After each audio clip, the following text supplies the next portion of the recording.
네, 전 시간에 우리 8절 하다가 좀 말았죠. 8절을 다시 보겠습니다. 8절을 보면 내가 본 짐승은 전에 있었다가 지금은 없었으나 장차 무적행으로 올라와 멸망으로 들어갈 자니 땅에 사는 자들로서 창세 이후로 그 이름이 생명책에 기록되지 못한 자들이 이전에 있었다가 지금 없으나 장차 나올 짐승을 보고 놀랍게 여기니라. 네. 8절 말씀에 전에 있었다가 그 부분을 좀 마지막 시간에 제가 좀 했었죠. 여기서 말하는 짐승은 계시록 본문으로 볼 때는 13장에 바다에서 올라오는 짐승, 데리온, 그거를 말하는 겁니다. 짐승은 이제 요한 사도는 적그리스도라고 했거든요. 안티크리스토스예요. 적그리스도라고 말을 했는데 요한계시록에서는 바다에서 올라오는 짐승이라고 했지 그 짐승의 이름을 적그리스도라고 한 것은 없어요. 요한계시록에만 나와요. 그리고 이 적그리스도에 대해서는 다니엘서에 많이 나옵니다. 이름이 많이 나오고, 그래서 성경은 전체적인 그러한 차원에서 성경을 전체를 가지고 우리가 이제 이렇게 봐야 되거든요. 그래서 이제 요한계시록에서는 이 짐승이라고 하는 이 존재가 사탄의 완전히 화신이에요. 화신. 아주 상당히 중요한 인물이고, 이제 결국 이 자가 사탄의 화신이 되어서 결국은 그 모든 사람들을 이제 그리스도인들을 핍박하고 심지어는 죽이는 그러한 일을 하는 장본인이 바로 짐승이라는 말입니다. 그래서 이제 지난 시간에 마지막 부분에 말씀드린 대로 이 사람은 전에 있었던 자다. 그러니까 구약 시대에 역사적으로 실존하는 인물이었습니다. 이 사람이 바로 안티오코스 4세 에피파네스였다. 그러면서 이제 다니엘서 8장을 보면은 이 자가 2300주야 동안을 이 성전을 짓밟는다 그랬잖아요. 그러니까 구약 시대 역사 속에서 이스라엘 백성들에게서 가장 잊을 수 없는 치욕적인 게 뭐냐면 바로 요때입니다. 요때. 그러니까 하나님의 성전에다가 안티오코스 4세 에피파네스가 주피터 신을 세우고 돼지 피, 부정하다고 생각하는 돼지 피를 뿌리고 제사장들에게 돼지 고기를 막 입에다가 쑤셔 넣고 말도 못합니다. 이게 이제 2300주야 동안. 그러니까 이스라엘 역사로 볼 때 도저히 잊을 수 없는 게 바로 이때예요. 그러면 구약 시대 때의 이 안티오코스 4세 에피파네스를 우리는 어떻게 보냐면 마지막 때에 등장할 적그리스도의 관계로 볼 때는 적그리스도의 모형으로 보는 거예요. 그림자가 된 인물. 왜냐하면 이스라엘 백성들에게 있어서 이 안티오코스 4세 에피파네스처럼 이렇게 이스라엘을 괴롭힌 사람은 없었던 거예요.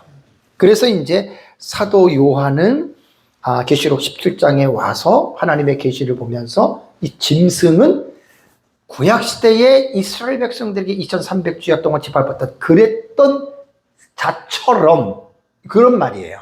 그러니까 여기 보면 이제 이번에 볼 말은 지금은 없는 자라 그랬잖아요. 그죠? 그러니까 요한을 중심으로 볼 때는 사도 요한 때에는 이때가 주전 96년이잖아요. 도미티안 황제 때니까. 그러니까 과거로 볼 때는 그는 과거 시대에 있었지만 사도 요한이 존재하는 AD 96년의 그 시대에는 없어요. 그 자가. 그죠? 과거에만 존재했고 없고, 그 다음에 이제 그 뒤에 보면은 장차 등장할 자라고 이야기를 하죠. 그죠? 이 짐승은 장차 무적행으로부터 올라와 멸망으로 들어갈 자다.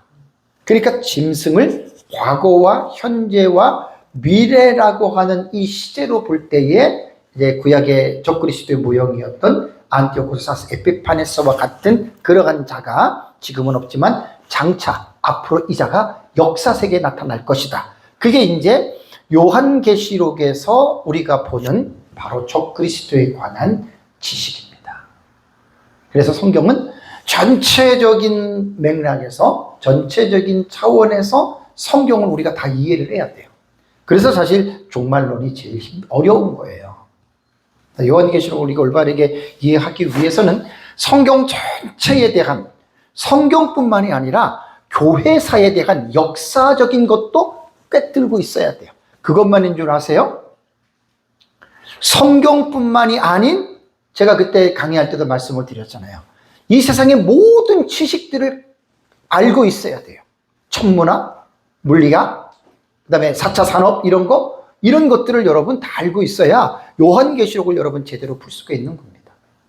그래서 요한계시록은 그래서 여러분 어렵다는 거예요. 모든 지식들이 필요하고 성경 전체를 아는 사람들이 이제 마지막 때 일어나는 이 말세적인 사건을 공부를 해야 요한계시록을 아주 올바르게 그렇게 이제 이해할 수가 있습니다. 그래서 장차 등장할 자는 제가 전 시간에 말했잖아요. 우리는 요한계시록을 보는 신학적 기초가 있어요. 다니엘서 9장을 보기 전에 우리의 신학적인 기초는 뭐냐면 초대 교부들이 보았던 우리는 역사적 전천년의 신학을 우리는 따르는 거예요. 역사적 전천년의 신학. 그래서 역사적 전천년의 정체성은 뭐냐면 요한계시록을 미래적인 해석, 종말적으로 보는 게 이게 역사적 전천년이에요. 이건 분명합니다. 이렇게 규정을 딱 해놔야 돼요. 그러고 나서 이제 우리가 요한계시록을 볼 때는 우리의 신학적 기초는 뭐냐면 바로 구약성경 다니엘서 9장 70일에다. 요곳에서 이제 7일에 62일에 한일회가 있는데 7과 60이 69일에는 공생의 사역으로 이미 끝난 거예요, 이거는. 나머지 한일회가 제 책을 보면 나오잖아요. 컨티니우스 시오리하고 그다음에 이제 연속적 이론하고 그다음에 갭 시오리라고 기억나시죠? 간격 이론. 그래서 제가 그냥 붙인 거예요. 그러니까 70일에도 원근 통시법으로 보는 70일의 계시라 그랬잖아요. 그죠? 그러니까 프로페트 포쇼티닝이에요. 그러니까 원근 통시적으로 그러니까 벌써 저는 70일을 그냥 안 보잖아요. 원근 통시라고 하는 말은요. 아무나 이렇게 붙이는 게 아니에요. 신학자들이 과거에 그러니까 어떻게 보면 동일한 사건을 과거와 미래를 연관해서 그 사이의 기간을 설명하지 않고 그냥 곧바로 그 사건을 설명하는 것을 포쇼트닝이라고 단축이라고 하는 말, 포쇼트닝이 단축이라는 말이거든요. 그러니까 과거의 사건과 미래에 일어날 사건이 긴 기간이 있는데 그 설명 안 해요. 그럼 마치 곧바로 일어나는 것처럼 설명하는 게 구약시대의 예언자들이 사용했던 프로페릭 포쇼트닝이에요. 예언자들의 원근 통시법. 그러니까 70일의 계시도 예수님의 초림에 대해서도 예언했고 예수님의 재림도 예언했거든요. 그러니까 예수님의 초림과 재림을 다니엘서 9장 24절에서 27절을 보면은 그 간격을 설명은 없이 그냥 거룩한 이가 기름 부음을 받을 것이다. 그죠? 그가 태어날 것이다. 이렇게만 얘기를 한 거거든요. 그래서 저는 70일에를 예언적 원근 통시법으로 보는 70일의 계시라고 제가 제목을 붙인 거예요. 그냥 제가 붙인 게 아니에요. 그래서 이제 이 70일의 나머지 한 일회가 예수님 재림 직전으로 우리는 해석을 하고 그럼 또 제가 높아지면서 말하죠. 세대주의에서 만든 거 아니에요. 그 무식한 사람이에요, 그 사람. 그 무식한 사람들 되게 많아요. 아이고, 신학자들, 무천년 신학자들도 그러더라고요. 아이고, 내가 열불이 나가지고. 그런 신학자들은 좀 자격이 좀 부족한 사람들이에요. 자기 것만 알아, 무천년만. 그럼 안 되지요. 교수가 그렇게 되면 안 되죠. 세대주에서 만든 거 아니에요, 한일회에서. 성경에 다니엘서 9장에 있잖아요. 안 그래요, 한일회가?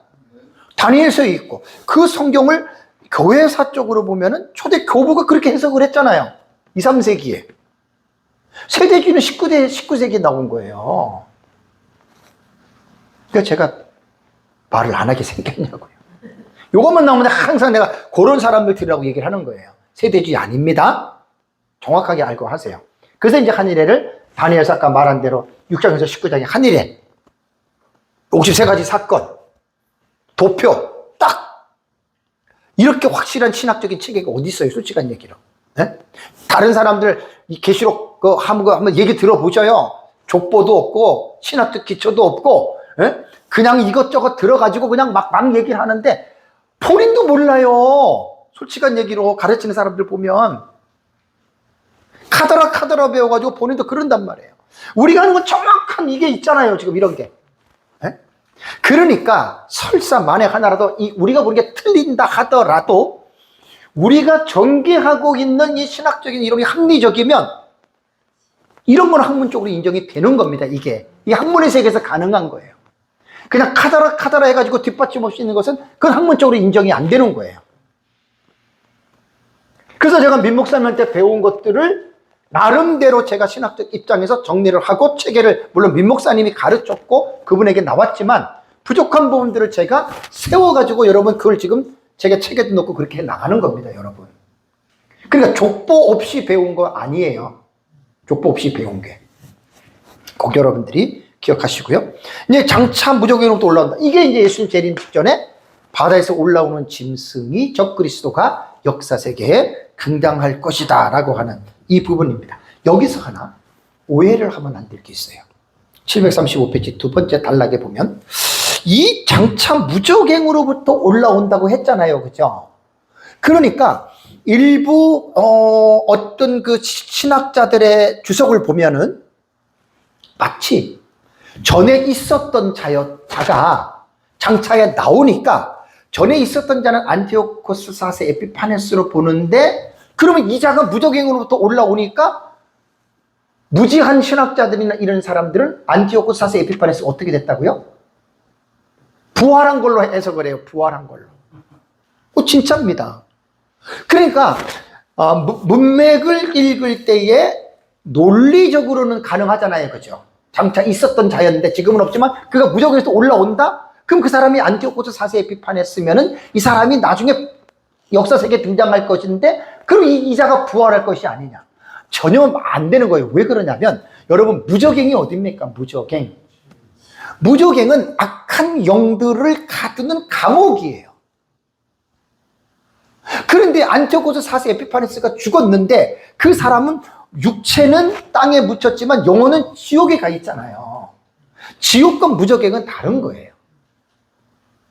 그래서 이제 이런 부분에서 735페이지 두 번째 단에 이 본문의 해석은 참으로 난해하다라고 제가 말을 하면서 이 문제는 안티오코스 4세 에피파네스가 부활한 거 아닙니다. 전혀 상관이 없고 그러니까 이제 사도 요한이 지금 적그리스도 짐승에 대해서 말하는 거란 뭐냐면 마치 마지막 시대에 등장하는 이 짐승은 어떤 사람이냐? 이 사람은 마치 과거의 구약 시대에 안티오코스 4세 에피파네스가 하나님의 성전을 그렇게 더럽혔던 그러한 자 같은 자다 이 말입니다. 그래서 이제 그를 전에는 이제 있었고라고 하는 여러분 이 표현을 했던 거라는 말입니다. 이렇게 여러분들이 이제 생각을 하시면 되겠습니다. 근데 여기서 또 하나 이제 풀어갈 게 뭐냐면, 이 존재를, 거기를 한번 볼까요? 9절, 10절 한번 보겠습니다. 9절에서 10절을 보면은, 계시록 10장입니다. 지혜 있는 뜻이 여기 있으니 그 일곱 무리는 여자가 앉은 일곱 산이요, 또 일곱 왕이라 그랬잖아요. 그죠? 요 부분을 이제 여러분 우리가 풀어나가야 되는 거예요. 계시록을 하나하나 이렇게 구약 성경하고 신약 성경하고 합쳐서 배우면 여러분 정말 재밌습니다. 어려운 게 아닙니다. 그냥 마구잡이로 막 그냥 카더라 들어가지고 하니까 그냥 뭐 이해도 안 되고 뭐 갸우뚱하고 하죠. 성경은 참 잘 여러분들 우리가 생각을 하고 성경을 풀어가면 정말 재밌습니다. 요한계시록. 여기 보면은 여자가 앉은 일곱 머리, 일곱 산, 일곱 왕 나오죠. 그죠? 일곱 머리는 여자가 앉은 일곱 산이라 그러고 일곱 왕이잖아요. 다 같은 걸 말하는 거예요. 표현만 다를 뿐이에요. 일곱 머리로 말했고 일곱 산으로 말했고 일곱 왕 똑같은 거예요. 한 존재예요. 한 존재를 표현을 할 때 일곱 머리, 일곱 산, 일곱 머리로 이렇게 등장을 했습니다. 여기서 또 하나 우리가 풀어야 될 게 뭐냐면요. 계시록 12장 3절을 보시면은 735페이지 중간에 보면 돼요. 계시록 12장 3절을 보면 하늘에 또 다른 이적이 보이니 보라 한 큰 붉은 용이 있어. 한 큰 붉은 용은 사탄이잖아요. 그죠? 근데 여기에서 붉은 용을 어떻게 묘사한 줄 아세요? 머리가 일곱이요? 뿔이 열이라? 그 여러 머리에 일곱 왕관이 있고. 이걸 어떻게 해석해야 되겠어요?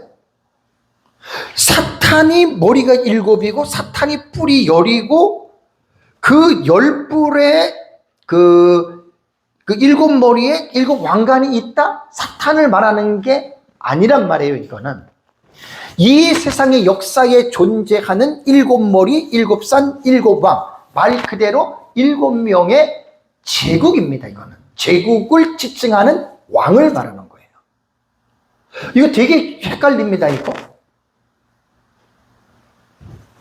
그러니까 다니엘서에서 말하는 그 열왕은 말 그대로 10명의 왕이고요. 그 다음에 여기 이제 그 요한계시록에서 말하는 7머리 있잖아요. 그죠? 7왕 있잖아요. 이거는 개인적인 왕을 말하는 게 아니라 제국을 말하는 겁니다. 여기서는. 7이라고 하는 것은. 요거 헷갈리면 안 돼요. 요건 제국을 말하는 거예요. 7머리는. 그러면 7머리는 우리가 잘 아는 대로 7머리, 7산, 7왕은 개인의 왕이 아니라 제국을 대표하는 왕이란 말이에요. 그래서 구약의 애굽, 아수르, 바벨론, 메대와 바사, 헬라, 로마, 6번째, 7번째 이렇게 되는 거예요. 7머리와 7산, 7왕, 역대의 7제국에 관한 이 부분을 관해서 지금 계시록 17장에서는 말을 하고 있다라고 하는 말입니다. 요건 이제 조금 이따 설명하고, 근데 이 짐승이 멸망한다. 그러니까 적그리스도는 무저갱에서 올라온다라고 하는 말은 뭐냐면 무저갱에서 올라온 게 아니에요. 새로운 인물이 등장을 하는데 무저갱에는 누구를 말하냐면 사탄을 말하는 거예요.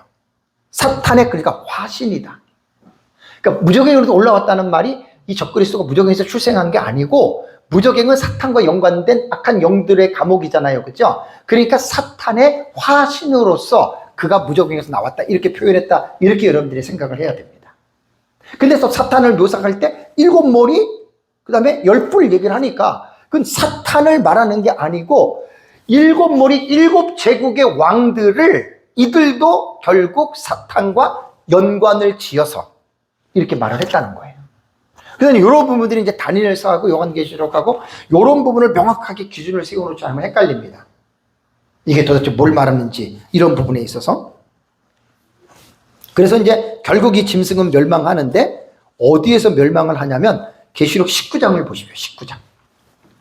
계시록 19장 19절에서 20절, 제 736페이지에 있습니다. 계시록 19장 19절에서 20절 보면 또 내가 보면 그 짐승과 땅에 있는, 짐승 나오잖아요. 요게 바로 적그리스도예요. 적그리스도. 바다에서 올라온 짐승.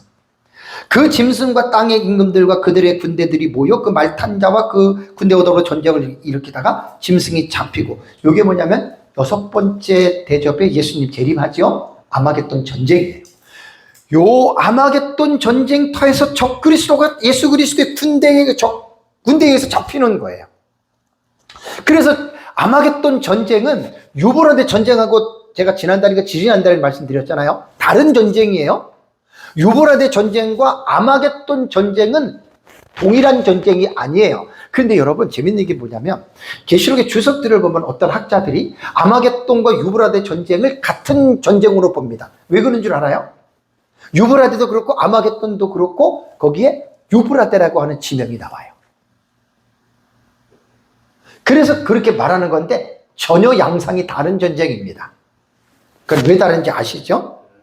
이미 싸움의 대상이 유브라데는 세계 4대 열강의 싸움이고 아마겟돈은 하늘의 군대와 지상의 군대의 싸움입니다. 전쟁이 전혀 다른 전쟁이에요. 근데 이걸 어떻게 같은 유브라데라고 하는 이름이 들어갔다고 해서 어떻게 여러분에게 같은 전쟁으로 말할 수 있겠는가? 그건 말이 안 되는 얘기거든요. 그래서 여기 계시록 19장 19절에서 20절 보면은 짐승이 잡히고 그랬죠. 그죠? 이게 적그리스도예요. 그 다음에 그 앞에서 표적을 행하던 누구도 함께 잡혀요? 거짓 선지자. 함께 잡혀요. 이 거짓 선지자는 계시록 13장 11절에서 18절에 나오는 땅에서 올라오는 짐승이 거짓 선지자입니다. 앞에서 1절은 바다에서 올라오는 것은 적그리스도고, 함께 잡혔으니 이 짐승의 표를 받고 그의 우상에 경배하던 자를 표적으로 미혹하던 자라. 13장에 보면 잘 나옵니다. 자, 보세요. 이 둘이 산채로 유황불 붙는 못에 던져지고 죽은 거예요. 심판받은 거예요. 그래서 결국은 그 17장 8절에서요, 이 자가 장차 무적으로부터 올라와 멸망으로 들어갈 자니, 그러니까 결국 짐승은 심판을 받잖아요. 그래서 계시록 19장에 아마겟돈 전쟁에서 심판을 여러분 받는 겁니다. 그러고 나서 이제 사람들은 놀랍게 여기지요, 이 짐승에 대해서. 거기 다시 한번 보세요. 8절의 마지막에 보면 장차 나올 짐승을 보고 어떻게 해요? 놀랍게 여기리라. 이거는 누구냐면 세상 사람들입니다. 왜냐하면 여러분, 그러니까 보세요. 우리가 성경을 해석할 때 이 본문을 이해하려면 어떻게 이해해야 되는 줄 아세요? 계시록 13장 본문에 보면은 칼에 상하였다가 살아난 자를 위하여 우상을 만들라라고 하는 거짓 선지자의 말이 나오죠. 그 칼에 상하였다라고 하는 말은 뭐냐면, 우리가 성경적으로 충분히 이 모든 상황을 고려해서 유추해 보면 이 열불 가운데에서, 그러니까 열불이라고 하는 개념이 뭔지 아세요? 열불은 7번째 제국의 왕들이에요. 그러면 10명의 왕이라고 할 때는 정치체제가 전제국가가 아니죠. 연합국가예요. 합중국이에요. 그러니까 마지막 7번째에 등장하는 제국은 성경적으로 볼 때는요, 10명의 왕이 통치하는 연합국가입니다. 연방제국가 이런 거예요. 그런데 다니엘서 여러분들이 7장을 보면 열불 가운데에 사도 요한이 바다에서 올라오는 네 짐승을 보죠. 그 네 짐승 중에서 요한이 강조하는 짐승은 네 번째입니다. 네 번째 짐승이에요. 무서운 처리를 가진 짐승. 그 짐승을 클로즈업 시켜서 볼 때 열뿔이 있다라고 하는 말은 네 번째 국가는 10명의 왕을 가진 연합국가예요. 근데 그 연합국가가 7번째 제국의 왕이에요. 10명이. 이건 가장 기본적입니다. 그런데 거기에서 뭐가 또 하나 돋아 나와요? 작은 뿔이 나오죠. 그 뿔은 왕이란 말이에요. 왕. 10명의 왕이 통치하는 7번째 제국인 연합국가에서 또 다른 왕이 하나 나오는데, 그 왕이 10뿔 중에 3명의 뿔을 뽑아버리고 결국은 이 작은 뿔이 10뿔을 지배하는 왕이 되는 거예요. 요건 성경의 논리를 제가 쉽게 여러분들에게 설명해 드리는 거예요. 그러면 이 작은 뿔은 보세요. 왕의 순서로 볼 때 애굽 첫 번째, 아수르 두 번째, 세 번째, 네 번째, 다섯 번째, 여섯 번째, 7번째 제국이 연합국가의 왕인데, 작은 뿔이 나와서 연합국가의 왕들을 물리치고 작은 뿔이 왕이 되잖아요. 자, 그러면 왕의 순서를 세워보세요. 7번째가, 예, 작은 뿔이 8번째 왕이에요. 여러분, 이거 이해하기 되게 쉽죠? 근데 이거를 이해 못하는 분들이 있어요. 네, 그렇다, 당연하죠. 이거 맞잖아요. 이거를 이해를 못하시는 분이 있어요. 이걸 못 풀어요. 이거 못 풀 게 뭐가 있어요? 이렇게 나오는데. 내가 얘기를 안 하겠습니다. 이거 못 풀었어요. 그래가지고 갸우뚱이에요. 이게 이상한 얘기를 하는. 이런 이야기입니다, 지금. 이게. 그래서 여기서 이제 중요한 게 뭐냐면 7번째의 제국을 말을 하는데, 사도 요한이 거기 한번 보세요. 10절, 17장 10절. 또 7 왕이라. 이건 개인적인 왕이 아니라 제국입니다. 5은 망하였고 하나는 있고 그랬잖아요. 그죠? 5. 애굽, 아수르, 바벨론, 바사, 헬라. 이게 5 왕이죠. 5 제국은 사도 요한 당시에는 어떻게 해요? 망했잖아요. 그죠? 그러니까 다섯은 죽고 망하고 하나는 있고 사도 요한 당시에 로마는 지금 존재하잖아요. 장차 이르지 아니했는데 요 제국이 이르면 잠깐 동안 존재한다 그 말입니다. 되게 쉽잖아요 말씀은. 그죠? 근데 이렇게 공부를 안 하면 이거 어려워요. 도대체 일곱머리가 뭐고 이게 도대체 일곱 다섯이 망했고. 그러니까 이제 이런 것들을 다른 주석들을 들어가 보시면은요 되게 재밌게도 막 이상하게 막 해놓고 별의별 해석들이 다 많아요. 그건 우리가 그냥 알고 그냥 지나가면 됩니다. 이게 이제 일곱머리에 대한 비밀이고요. 여기서 이제 조금 더 우리가 심화 있게 성경을 우리가 이해를 하려면 사실은 제일 중요한 게 뭐냐면요. 우리 시대에는 이거예요. 일곱 번째 제국이에요. 그죠? 우리는 지금 이게 중요한 거예요. 도대체 이게 언제 어떤 나라가 등장할 것이냐. 우리는 지금 이게 지금 우리에게는 관건이고 이잖아요. 그죠? 관건인데 이거는 다니엘서에 들어가시면 여러분 제 책에 738페이지 보시면 738페이지 보시면은 다니엘서 2장과 다니엘서 7장에 대해서 제가 얘기를 해놨습니다. 다니엘서 2장에 등장하는 신상의 계시 있잖아요. 그죠? 요 신상의 계시를 무천년은 네 제국으로 보고 그 다음에 역사적 전천년은 다섯 제국으로 보는 차이가 있습니다. 바벨론으로부터 시작하면 1, 2, 3, 4. 예. 무천년은 이렇게 보는 거예요. 다니엘서 2장의 금신상에 대한 계시를 이렇게 딱 네 제국으로 딱 끝냅니다. 근데 우리 역사적 전천년은 여기가 로마 제국이면은 여기를 종아리까지 보거든요.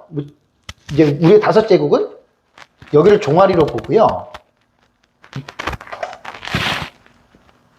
종아리로 보고 우리가 보는 다섯 번째는 발에 해당되는 거예요. 발.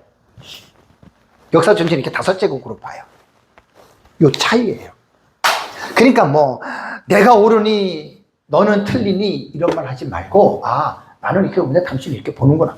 그 좀 이해의 폭을 넓혀 가세요. 싸울 일이 아니거든요. 신학적 입장이 딱 그렇게 보는데 뭐라고 할 거예요. 그래서 이제 다니엘서 2장에는 우리 역사적 전천년은 다섯 제국으로 본다. 근데 칼빈의 주석에도요 발을 다섯 제국으로 봅니다. 나 깜짝 놀랐어요. 왜냐하면 종아리와 발은 여러분 다른 신체 부위예요. 그렇죠? 근데 무천년은 종아리와 발을 하나로 로마로 보잖아요.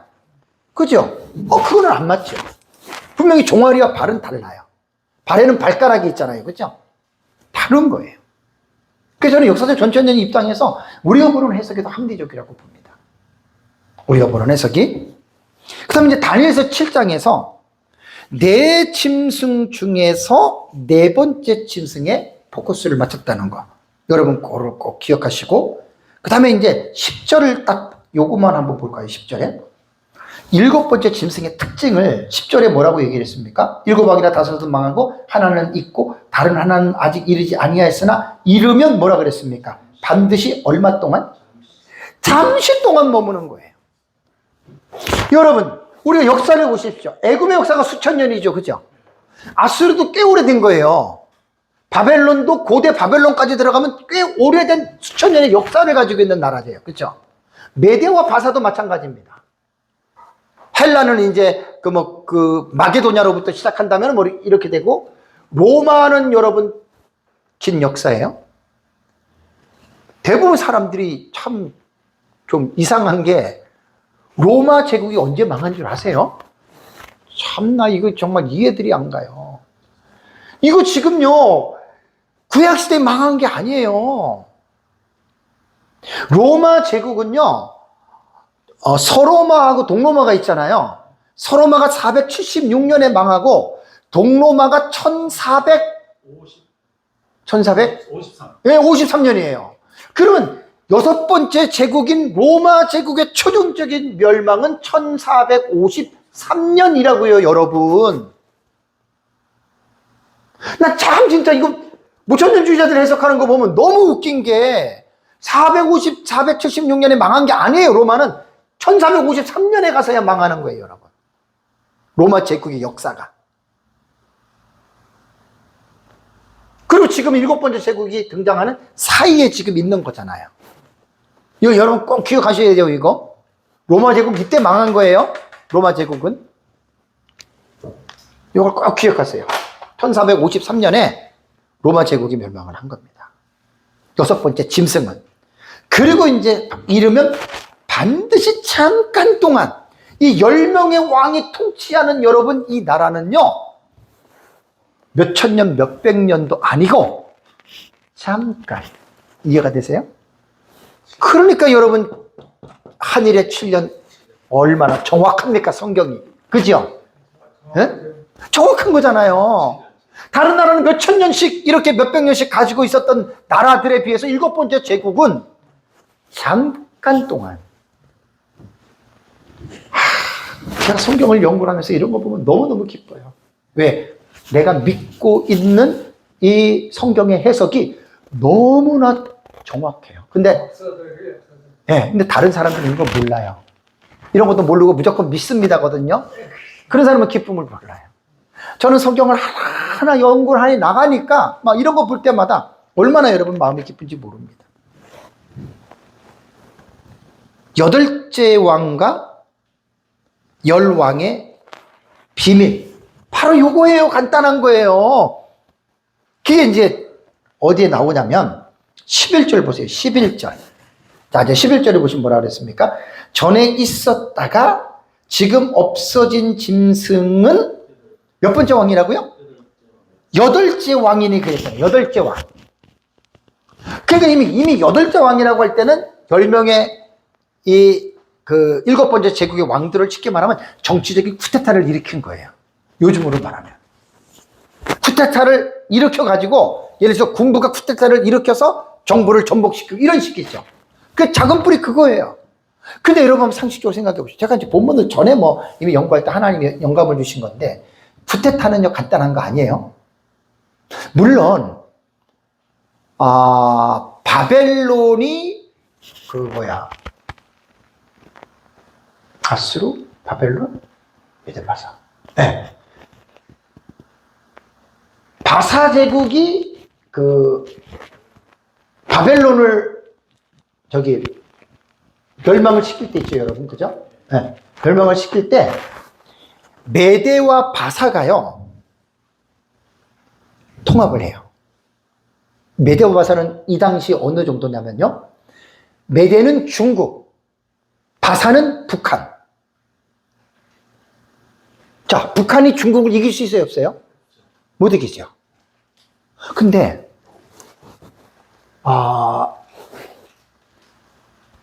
고레스가 바벨론을 정복할 때요, 고레스가 바벨론을 정복할 때 메데 왕이 아니었어요.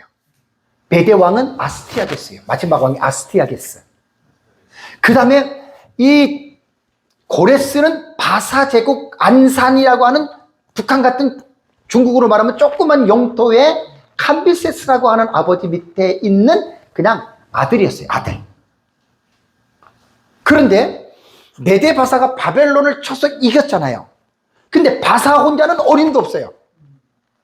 근데 어떻게 이겼냐면은 메데가 고레스한테 와가지고 메데 왕 하르파코스라고 하는 총장군이 나라를 바친 거예요.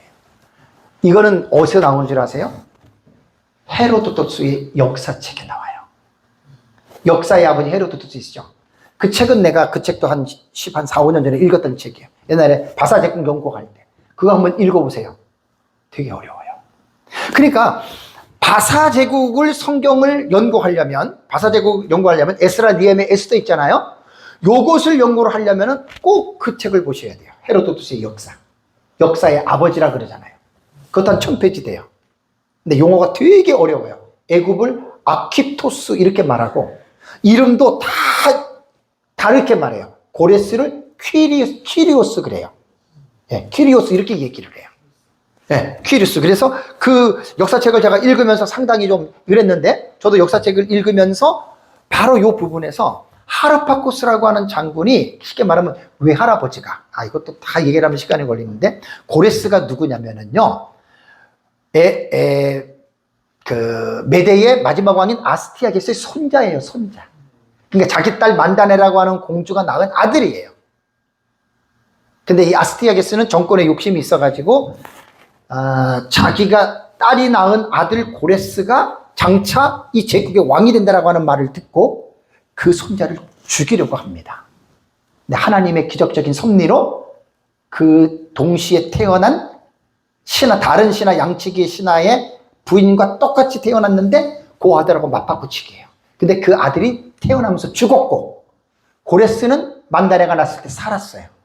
그래가지고 하르파쿠스를 시켜가지고 죽이라고 할아버지가 명령한 거예요. 왜? 이미 꿈을 꿀 때 마술사들이 당신의 딸이 낳는 만다네가 낳는 아들이 이 제국의 왕이 된다. 그러니까 할아버지가 헤롯도 왕에 대한 욕심 때문에 부인도 죽이고 자식들도 죽인 게 헤롯입니다. 그러니까 원래 이 정치욕에 미치면 그렇게 되는 거예요. 안 보여요. 그래가지고 하르파쿠스를 시켜서 죽이라고 했는데 하르파쿠스가 직접 한 게 아니라 또 자기 밑에 있는 신하를 시켰네. 근데 그 신하가 시킬 때 고레스는 살아났고 똑같은 시간에 태어난 양측의 아들은 죽었어요. 근데 이제 바꾸치기 한 거지. 그러면서 죽였다고 말을 한 거예요. 한 10몇 년을 흘러고 나서 이게 나중에 이건 내 얘기는 안 할게요. 그 헤로도토스 역사를 보세요. 되게 재밌어요. 그래가지고 결국 나중에 끌려가지고 아스티아게스가 너 이 자식 벌을 어떻게 내린 줄 아세요? 하르파코스의 아들을 불에다가 튀겨서 구워가지고 그리고 만찬에 초청해서 하르파코스에게 음식을 먹어라. 딱 열어보니까 자기 아들이야. 그러니까 아스티아게스는 괘씸하다는 거죠. 자기 말 안 들었고. 그때 하르파코스가 먹었어요. 얼마나 눈물을 흘렸겠어요, 속으로. 그때 앙심을 가지고 있었다가 시간이 흐르면서 고레스가 결국은 캄비세스 아들이니까 얀산이라고 하는 조그만 북한의 그런 나라의 그래도 왕의 아들이니까 했는데 나중에 이제 이 할아버지가 야 저놈 죽여버려라 그랬는데 선봉장 군대 대장을 누굴 세웠느냐? 하르파쿠스를 세운 거예요. 여러분 이게 대단한 이건 하나님의 섭리로 볼 때는 대단한 겁니다.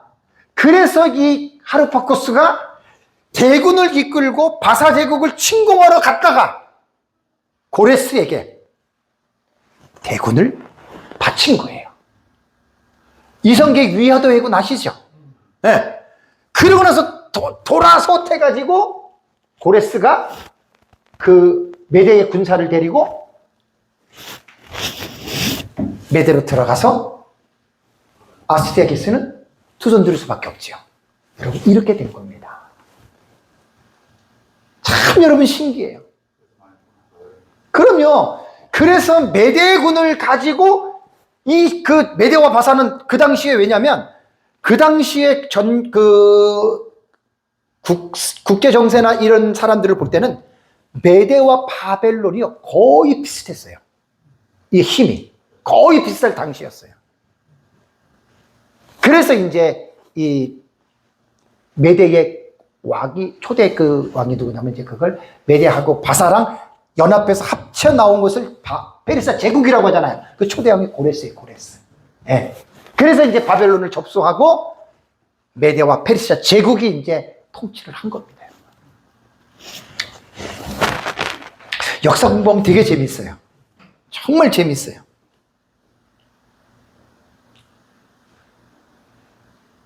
제가 좀 문 얘기하다가 이 얘기를 했었죠. 네. 새 왕을 뽑아버리고, 그죠? 새 왕을 뽑아버리고, 이 작은 뿌리. 네. 네, 구테타, 그렇죠. 구테타. 네. 그러니까, 이런 구테타는 정말 쉬운 거잖아요. 그죠? 그냥 하르파쿠스가 그냥 쉽게 말하면 중국의 그냥 큰 나라를 김정은에게 바쳤어. 김정은이가 그걸 가지고 러시아를 침공했어. 이렇게 생각하면 되는 거예요. 북한으로서는 침공이 안 되지만, 중국과 합치면 가능하잖아요. 그 당시 정세가 이렇게 됐습니다. 자, 이거는 정말 쉬운 쿠데타인데 대부분 쿠데타는 어때요? 쿠데타가 일어날 때 엄청나게 죽습니다. 그죠? 그러니까 여기서 지금 성경에서 말하는 8번째 왕은 7번째 왕인 열왕들을 지금 쿠데타를 일으키는 거잖아요. 그죠? 근데 일으키는 과정 속에서 순탄한 게 아니었어요. 제가 왜 이 말을 보냐면은 계시록 13장의 본문을 묵상하다가 여기서 충분히 나옵니다. 왜냐하면 계시록 13장을 여러분 보시면은요,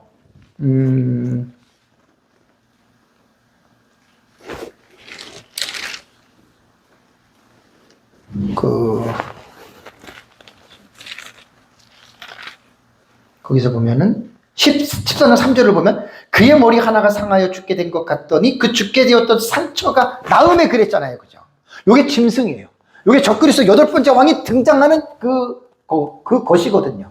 그러니까 딱 여기서 본문을 해석할 때 가장 정확한 해석은 쿠데타를 일으키면서 당한 거예요. 그래서 상처가 나서 죽게 된 거예요. 그래서 다른 사람들이 볼 때는 저건 죽었어. 쿠데타가 실패했어. 이렇게 생각을 했는데 이 사람이 살아난 거예요. 그런데 놀라운 게 뭐냐면요. 죽었다가 살아났잖아요. 그죠? 이것이 오히려 전화위복이 된 거예요. 13장 내용은 그거예요. 전화위복이 돼서 결론은 뭐냐면 땅에 있는 사람들이 어떻게 해요? 다 이 짐승 적그리스도를 사람들이 다 따르게 되는, 완전히 전화위복이 되는 거예요. 그래서 여기서 8번째 왕, 다시 이제 17장으로 가보시면은, 17장으로 보면은, 전에 11절에, 전에 있었다가 지금 없어진 짐승은 8째 왕이니 뭐라 그랬습니까? 7 중에 속한 자라 그랬잖아요. 이 말은 뭐지요?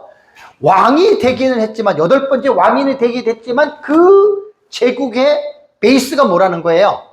7번째 제국이라 그 말이에요. 이게 11절. 7 중에 속한 자라. 그러니까 7번째 제국 안에서 다른 왕이 나와서 쿠데타를 해서.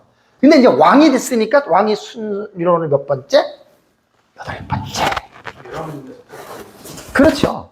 그러니까 똑같은 제국인데, 그러고 나서 이제 셋불을 뽑아버리고 10명의 왕을 쉽게 말하면 지배한 거죠. 내가 이제 왕이고 대신에 이제 같은 왕의 레벨이 있었습니다.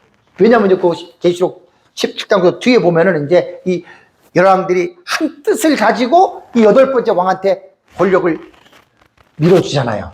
그러니까 이제 그렇게 되는 거예요. 그렇죠. 없어진 건 아니죠. 그러니까 이제 다니엘서 7장에서 셋법을 뽑아버렸다 그래가지고 우리는 죽였다라고 볼 수 있는데 죽인 거 아니에요. 그냥 그렇죠. 3명을 완전히 세력을 딱 제압하고 꼼짝마 알았어 딱 그러고 나서는 이제 네 알았습니다 하고 이제 8번째 왕이 딱 적그리스도가 결국은 그 7번째 제국을 다스리는데 정확하게 말하면 그 정치 형태는 7번째의 합중국이지만 실제적인 정치 형태는 전제국가입니다. 자, 그래서 제 책을 보시면 8째 왕에서 여러분 여기에 비밀이 뭐냐면은요, 그 740페이지를 가보십시오.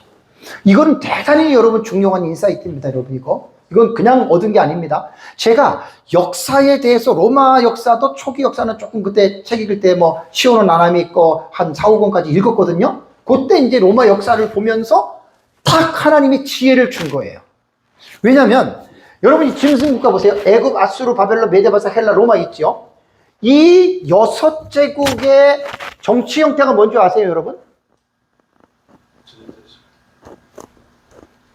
전제국가예요. 그러니까 로마는 제가 조금 설명을 해야 돼요. 5제까지는요 전부 다 전제국가예요.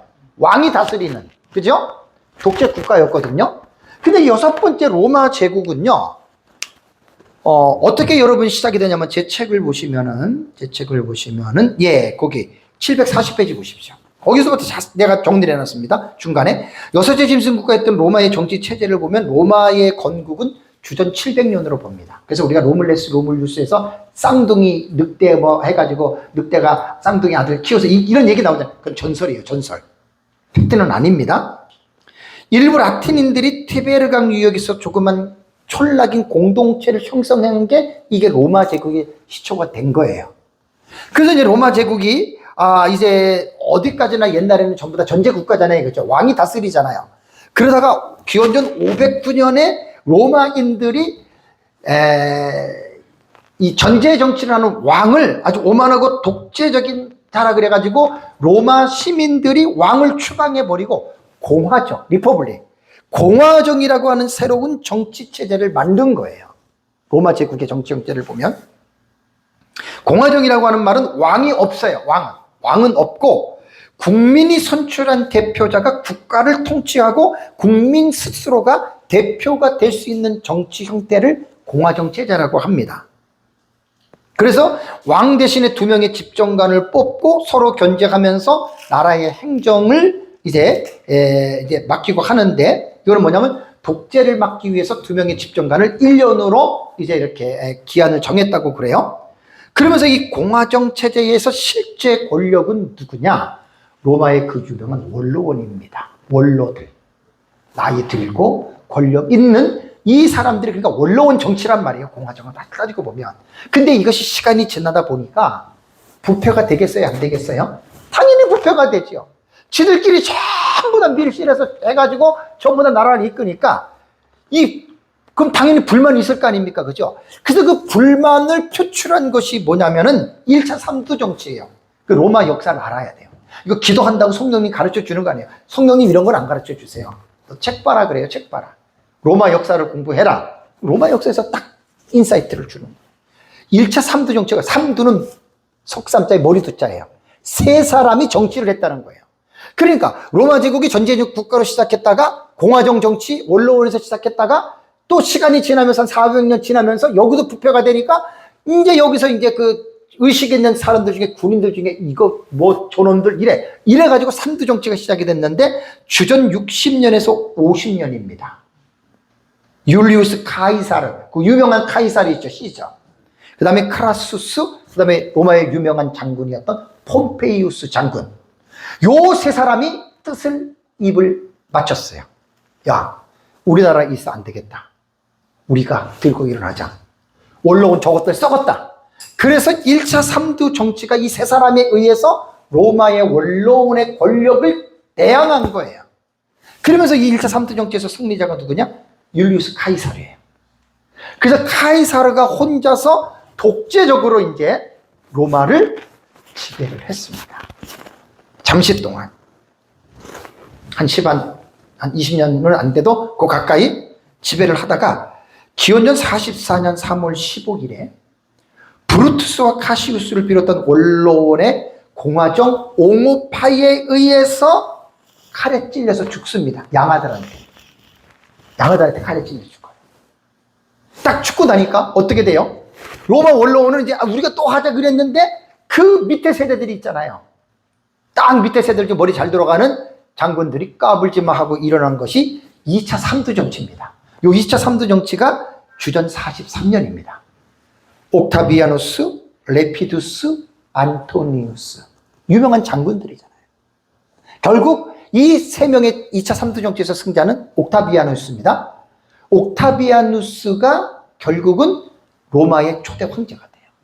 근데 이제 안토니우스라고 하는 이 장군이 옥타비아누스하고 완전한 절친인데, 그러니까 옥타비아누스 누나가 이혼을 했어요.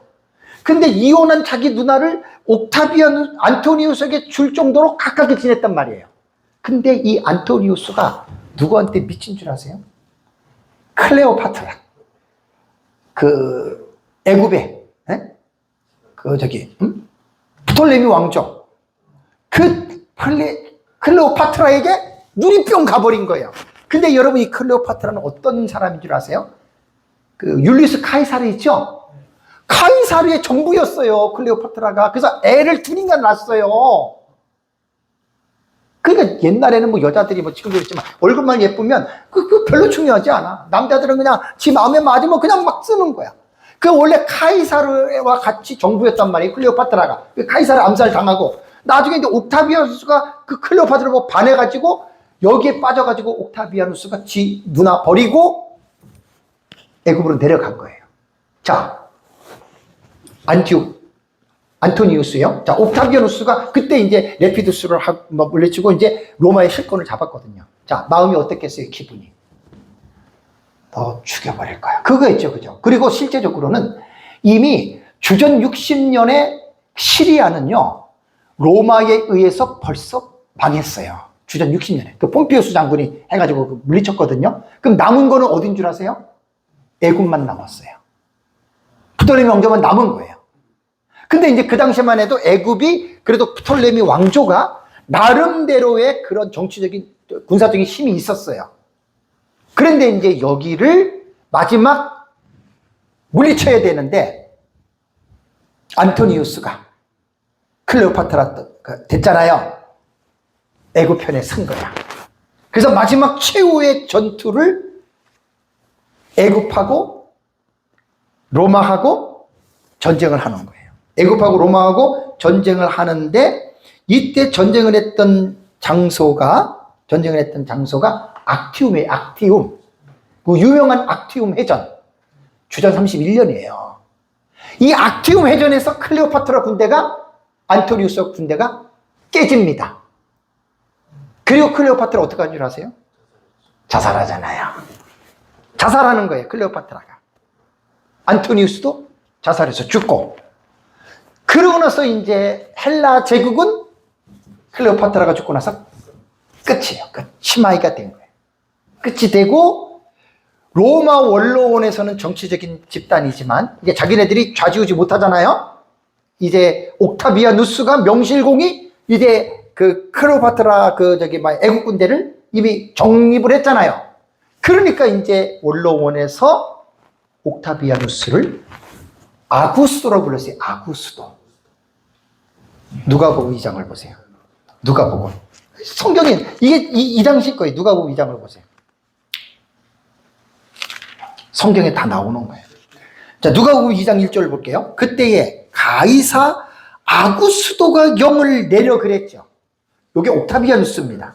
가이사라고 하는 말은 황제라는 말이고, 아구스도라고 하는 말은 뭐냐면 옥타비아누스에게 붙여진 최고의 영웅 칭호예요. 존귀한 자다.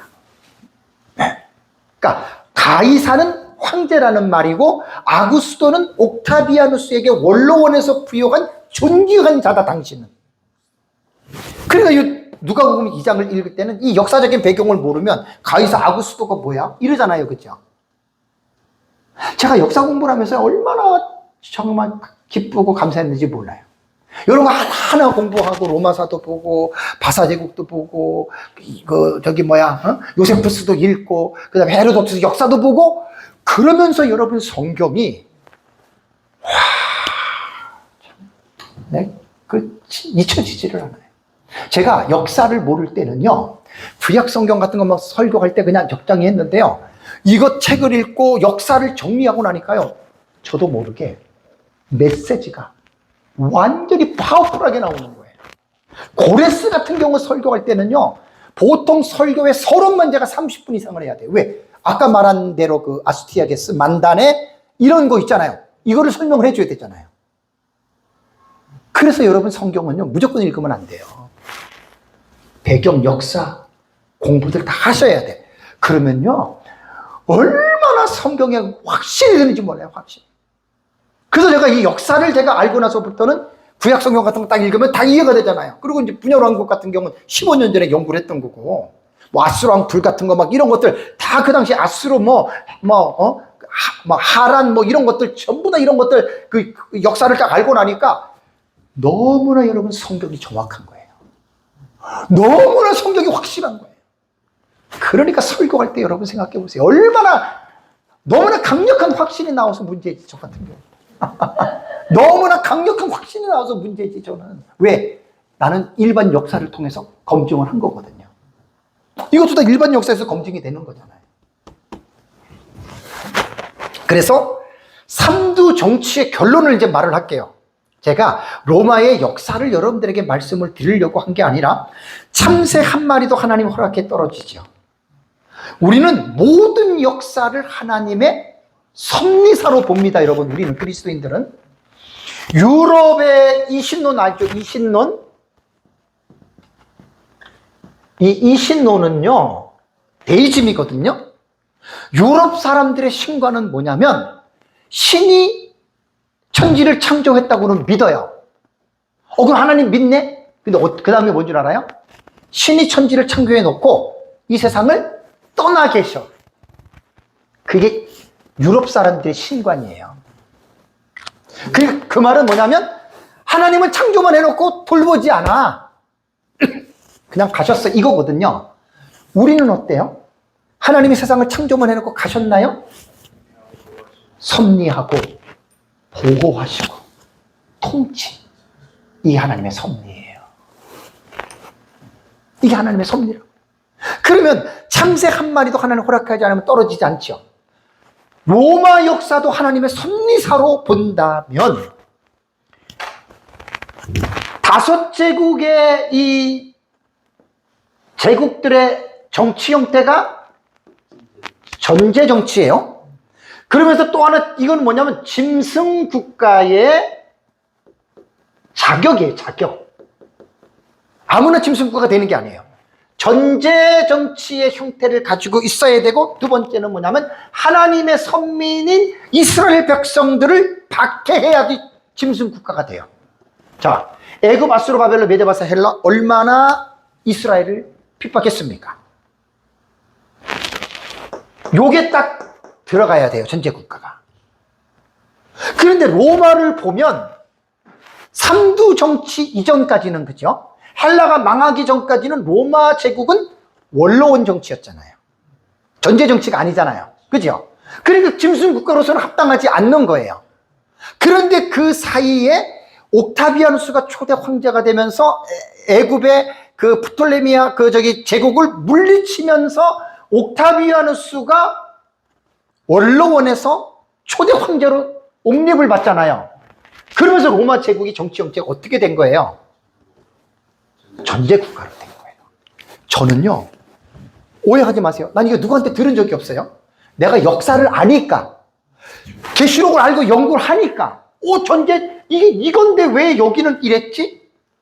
그러다가 내가 로마 제국의 초기 역사를 아니까 완전히 성령 감동이 실타게 오는 거예요.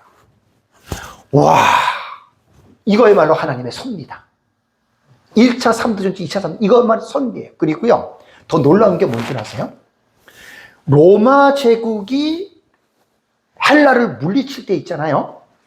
로마 제국과 비슷비슷한 그 힘을 가진 나라가 어느 나라인 줄 아세요? 그 당시에? 이거 아셔야 돼요. 로마 제국과 거의 비슷한 파워를 가지고 있는 나라가 그 지중해에 있었어요.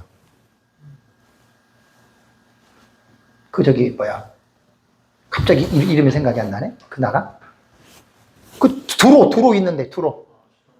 예, 그 나라 뭐예요? 그때. 페니키아. 그 나라가요, 로마와 거의 맞짱 뜰 수준에 있었어요. 그러면 이것이 언제 나타난 줄 알아요? 스위스인가 그 알프스 산맥을 3만 명, 4만 명 코끼리 군대 데리고 넘어간 사람이 누구예요? 그 장군? 예? 한니발. 그게 페니키아 국가란 말이에요, 그 당시에. 그러면 한니발이 4, 5만 명을 데리고 바다를 건너간 게 아니라 유럽 쪽으로 건너가가지고 그 스위스 산맥을 넘어가면서 10,000명, 20,000명 죽었어요. 왜 넘어간 줄 알아요? 페니키아가요. 페니키아를 또 무슨 말이라 그래요? 페니키아 말고. 에? 아니, 그거로 말고. 페니키아 나라를 뭐라고 하잖아요. 그 당시에 그 한니발 있던 나라가 뭐예요? 한니발. 참. 한니발. 페니키아 원래 페니키아 국가는요, 자주색, 염력 이런 걸로 돈 엄청 많이 벌었는데, 이 사람들은요, 나라가 두로 시돈 쪽하고 위성 도시를 세워가지고 그 돈으로 용병들을 전부 다 사가지고 그 당시에 막강하게 그걸 한 거예요. 그래서 원래 페니키아 하는데, 나라가 이름이 갑자기 내가 늘 쓰던 용어가 아니야. 카르타고. 주여. 그러니까 제 아내가 있어야 되니까 저는. 카르타고. 이 당시에요, 제가 이때 역사를 내가 연구를 하면서 KBS에서 역사물을 지금도 제가 갖고 있는 게 수십 개가 돼요. 징기스칸은 영화가 3편 저한테 있어요. 징기스칸. 제가 역사를 그때 공부할 때예요. 페니키아 카르타고 내가 이거를 KBS에서 만든 역사물을 봤거든요. 이 당시에 그 마지막 전투가 자마 전투. 로마의 장군이 스키피온가 그래요. 유명한 장군. 그 마지막 스키피오하고 한니발하고의 최후의 그 지상의 대전쟁이거든요. 이게 자마 전투예요. 이게 이제 카르타고를 로마가 들어와 가지고 거기서 이제 전쟁을 통해 가지고 로마가 이깁니다. 근데 그 당시 역사가들이 얘기를 하면 카르타고 절대 지지 않고 로마를 이길 만한 그런 파워를 가지고 있었대요. 근데 졌죠. 왜 진 줄 아세요? 이건 우리 신앙으로 생각하면 딱 해답이 나와요. 다니엘이 보았던 환상이 뭐예요? 헬라 다음에 어느 나라가 돼야 돼요? 로마예요. 아무리 카르타고의 군사가 막강해도 하나님의 예언은 뭐지요? 일로 가는 거예요, 로마로. 그러니까 저는 그 신학에 대한 정확한 인식이 있으면요, 모든 지식이 전부 다 신앙 안에서 해석이 다 돼요. 그때 내가 이 역사를 연구할 때 이거 보면서 와, 하나님의 섭리가 되게 놀랍다. 이렇게 된 거예요, 이게. 참 웃긴 게 뭔 줄 알아요? 한니발이 로마 제국으로 나라로 들어가가지고요, 7년 동안을 로마에서 못 쫓아냈어요. 한니발을 계속 잡으러 가면 지고 하도 안 나가니까 생각한 게 스키피오 장군이 한니발을 끌어내려면 우리가 카르타고를 침공해야 된다. 그래서 들어간 거예요, 거기를. 카르타고를. 들어간 걸 알고 이제 본국에서 한니발 너 빨리 돌아와서 지켜라. 그래가지고 한니발이 저번 카르타고로 들어간 거예요. 지금 저게 마지막 최후의 전쟁이 뭐냐면은 자마 전투예요. 내가 지금도 영상이 있는데 기가 막혀요. 그 전투한 것들을 역사적으로 다 이렇게 해가지고 한 거. 자, 제가 이제 바로 이겁니다. 로마가 연합국가에서 전제 정치로 이게 지금 돌아가야 되잖아요. 그래야지 이게 로마가 짐승 국가로서 이게 맞는 거예요. 하나님이 기가 막히게 원로 정치에서 옥타비아누스 최초의 황제로. 난 너무 놀랐어요. 여러분, 몽골 제국 알죠? 징기스칸이요, 짐승 국가를 국가의 어떤 그 크기로 본다면요, 로마 제국보다 더 큰 영토가 징기스칸 국가의 몽골이었어요. 근데 징기스칸 그 국가는 짐승 국가에 들어가요, 안 들어가요? 안 들어가요. 왜 안 들어가는 줄 알아요? 징기스칸은 이스라엘을 안 내려왔어. 그 위에까지만 간 거예요. 이스라엘 백성을 건드리지를 않았어. 그러니까 아무리 커도 짐승 국가가 안 되는 거예요. 그러니까 여러분, 지금 이게 계시록 13장에서 바다에서 올라오는 짐승 하잖아요. 짧은 지식 가진 사람은 그게 짐승이 적군에 있어 이렇게 하잖아요. 저는 지금 이 짐승이라고 하는 용어를 지금 보세요. 구약 성경부터 역사를 통해서 풍성하게 알아야 되는 거예요. 제가 목사 마지막 이거 하고 마칠게요. 목사님들의 큰 병 중에 하나가 뭐냐면 빨리빨리 간단하게 짧게. 여러분, 그거 너무 좋아하지 마세요. 간단하게 짧게, 짐승은 적그리스도고 단에서 나오고 계속 13장 나오고 이거 끝나잖아요. 그럼 뭘 알아요?